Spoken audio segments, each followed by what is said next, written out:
अस्सलाम वालेकुम व्यूअर्स। आज मैं आपको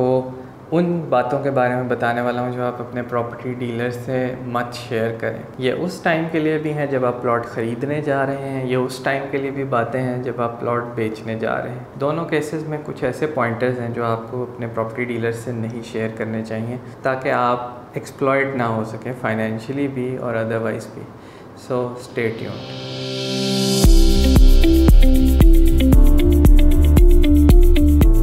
फर्स्ट पॉइंट जो है जो आप अपने प्रॉपर्टी डीलर से ना शेयर करें वो ये है कि आपका बजट कितना है जब आप प्लॉट ख़रीदने जा रहे हैं। यूजुअली आप जब किसी भी प्रॉपर्टी डीलर के पास जाते हैं आप अपनी रिक्वायरमेंट्स बताते हैं, जैसे कि आपको 10 मरला प्लॉट चाहिए, 1 कनाल चाहिए, 2 कनाल चाहिए, किस एरिया में चाहिए, कितना डेवलप्ड हो और उसमें क्या क्या आपकी बेसिक रिक्वायरमेंट्स हैं। आप इन्वेस्टमेंट पर्पस के लिए ले रहे हैं या आप वहाँ पे फ्यूचर में घर बनाने के लिए ले रहे हैं। लेकिन इस केस में मैं आपको बताऊंगा कि आप ये भी क्लैरिफाई ना करें कि आप इन्वेस्टमेंट पर्पस के लिए ले रहे हैं या आप घर बनाने के लिए ले रहे हैं। अगर वो ज़्यादा ही प्रॉपर्टी डीलर आपको पुश करे तो आप ये कहें जी मैंने इस पर अपना घर बनाना है, इसलिए मुझे बेस्ट से बेस्ट डील चाहिए, ताकि प्रॉपर्टी डीलर को ये ना शो हो सके कि आपके पास कितना पैसा है। अगर आप इन्वेस्टर हैं तो वो समझेगा आपके पास बहुत ज़्यादा पैसा है, तो इन अ वे उसके माइंड में भी होगा यार मैं इन्हें कोई सस्ती चीज़ महंगी भी बेच सकता हूँ, तो इस लिहाज से वो आपको एक्सप्लॉइट भी करने की कोशिश करेगा। तो इस क्राइटेरिया से बचें ताकि प्रॉपर्टी डीलर्स आपको एक्सप्लॉइट ना कर सकें। सेकंड पॉइंट जो है वो ये है कि आप प्रॉपर्टी डीलर से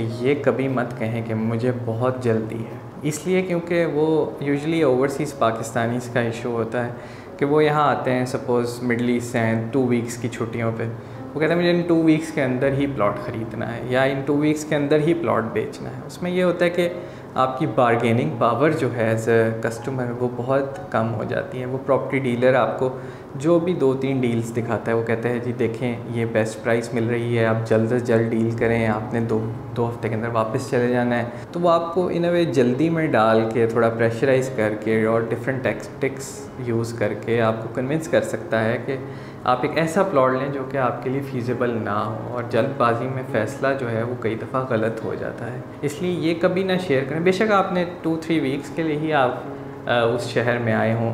आपके पास टाइम ज़्यादा ना हो, लेकिन उसे ना शो होने दें कि यू आर इन अ हरी, और इस वजह से आप अपनी बारगेनिंग पावर भी मेंटेन रख सकते हैं और you can negotiate a better deal. Next point जो है वो ये है कि आप उससे शो करें प्रॉपर्टी डीलर को कि मेरे साथ तो ज़्यादती होगी। जैसे आपने किसी पास्ट रेफरेंस से आप बता रहे हो कि मैंने एक प्लॉट ख़रीदा था,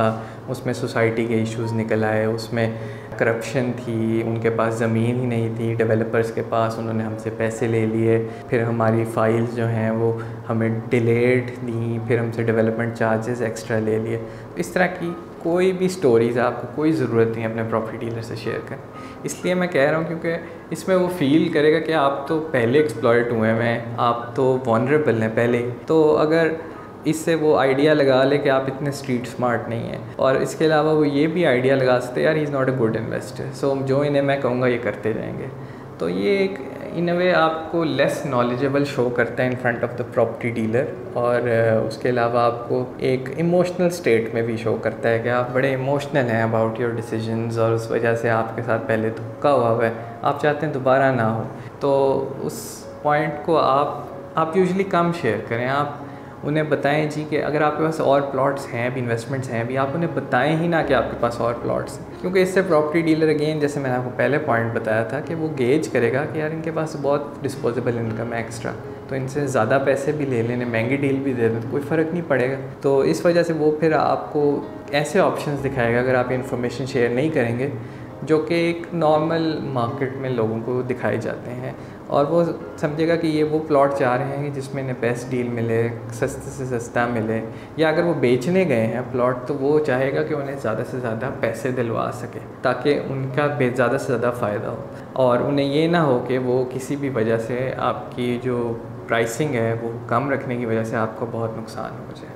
नेक्स्ट पॉइंट जो है वो ये है कि अपने प्रॉपर्टी डीलर से ये शेयर ना करें कि आप इस शहर में नए हैं या आप इस शहर से वाकिफ़ नहीं, क्योंकि वो प्रॉपर्टी डीलर अगेन अस्यूम कर लेगा कि यार इन्हें तो ज़्यादा मार्केट की स्टडी ही नहीं है, इनकी मार्केट रिसर्च बहुत कमज़ोर है। अगर उसने ये असेस कर लिया आपकी मार्केट रिसर्च कमज़ोर है, तो जैसे मैंने आपको पहले बताया, वो आपको अच्छी डील्स नहीं दिखाए, क्योंकि वो चाहेगा वो ज़्यादा से ज़्यादा प्रॉफिट बनाए आपकी डील्स में से। इसके अलावा अगर आप ये भी उसे शो कर दें कि आप एक रियल स्टेट नॉविस हैं, मतलब कि आपके पास ज़्यादा रियल स्टेट की नॉलेज नहीं है, लैंड डेवलपर्स की नॉलेज नहीं है, हाउसिंग सोसाइटीज़ की नॉलेज नहीं है,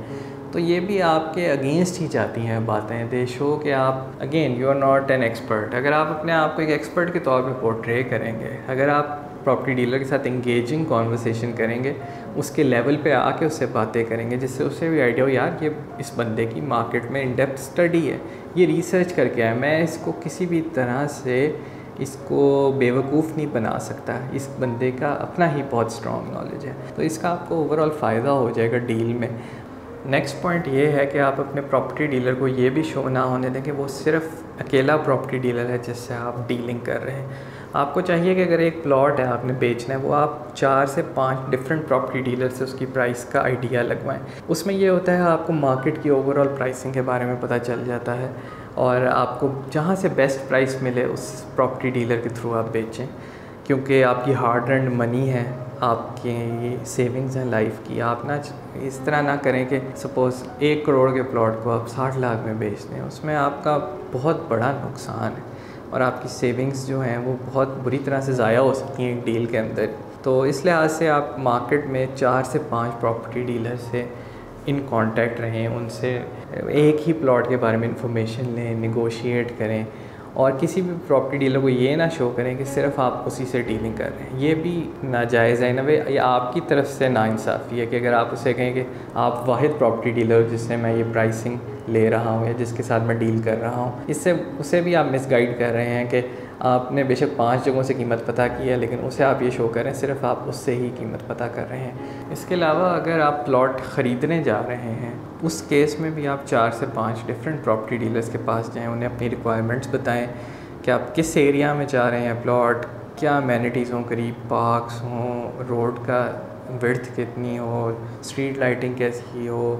वहाँ से मेन सिटी का डिस्टेंस कितना हो। ये सारी रिक्वायरमेंट्स आप हर प्रॉपर्टी डीलर को बताएं 5 से 6 में, तो वो फिर आपको बेस्ट ऑप्शंस देंगे। उनमें से जो आपको बेस्ट लगे, जो आपको बेस्ट प्राइस में मिल रहा हो for best value for money plot, तो वो आप ख़रीदें।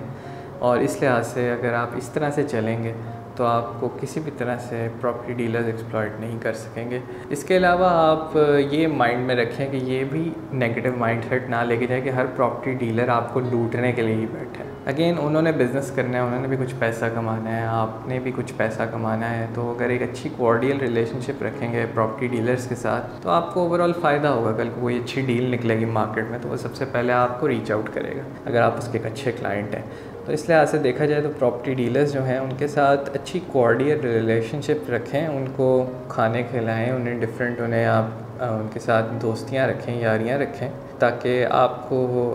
एक अच्छी बिज़नेस रिलेशनशिप का दोनों को फ़ायदा हो सके। So thank you for watching this video, और अगर आपके कुछ सवालात हैं मज़ीद तो आप कमेंट सेक्शन में मुझसे पूछ सकते हैं। Thank you.